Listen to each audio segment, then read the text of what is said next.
Use your hand up. Hello, my name is Corey Fox, and one of the most interesting things about video games to me ever since I was a child is virtual reality. So can I ask, when you were a kid, did you ever play any video games? I did. What kind of video games did you play? Sonic the Hedgehog. Alright, so picture that you are Sonic the Hedgehog and you're running 1,000,000 miles an hour down the grass. That is virtual reality. So when I was a kid, obviously I had to have one of these things, so I bought one just to experience it, and I loved it. Because despite being one of the most insanely complicated pieces of hardware, it's one of the most easy to understand pieces of technology that there is out there. And it's been around since before I was born, at least, in the late 20th century, with earlier concepts in arcade cabinets like the Virtuality Group. And according to Bernard Dees, A Very Real History of VR from virtualspeech.com, they were virtual reality arcade machines where gamers could play in a 3D virtual setting. Stereoscopic images meant that 3D images would be projected through your eyes, kind of like a movie theater, how they do the red and blue 3D. And popular games like Pac-Man, Pong, and many different sports like tennis and soccer were given VR versions through this. And it was the first mass-produced virtual reality arcade cabinet, with selling thousands across high-end arcades across America.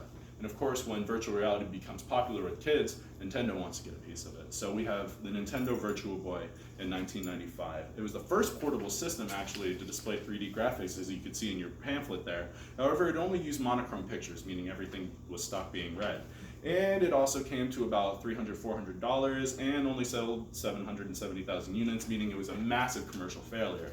So sadly, Nintendo didn't really get their foot in the door with that one, and production was canceled in spring of 1996. But many of these ancient systems failed due to hardware limitations, not people not wanting to try them. So if you go to the next page in your pamphlet, you'll see one of the most modern headsets of the early 2010s called the Oculus Rift. Bought by Facebook in 2014, it started funding on Kickstarter, actually, for about $2.4 million that it raised. Unfortunately, you needed to pay $600 for the headset, and you needed a $1,000 laptop to use it. So a lot of people found it unnecessary. Luckily for us, in 2014, Google created a cheaper alternative called Google Cardboard, where you can most literally experience VR in a piece of cardboard.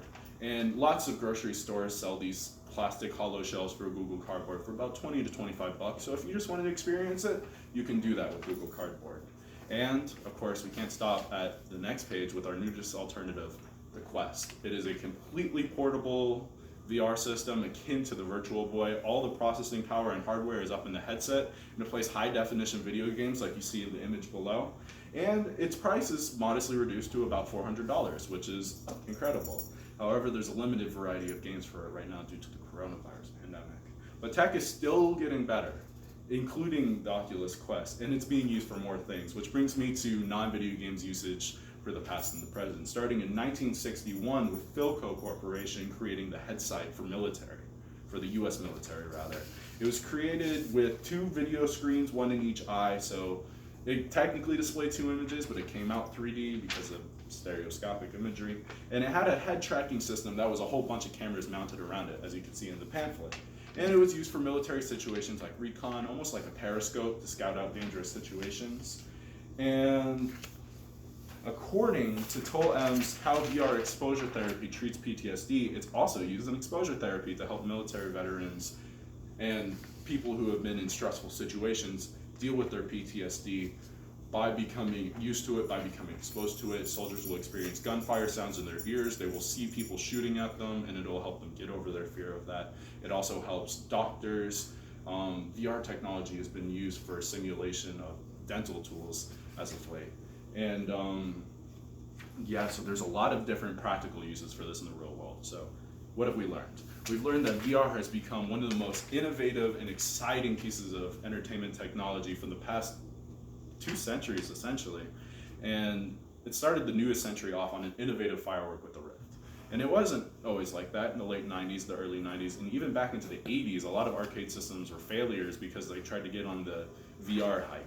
But, you know, it's not always just used for that. Doctors use it, military uses it, and even professionals, businessmen, and architects use it. So VR technology is not only useful for entertainment, but it's also a forward for technological advancement in the human species as a whole. And hopefully, it just keeps getting better from here. Yeah.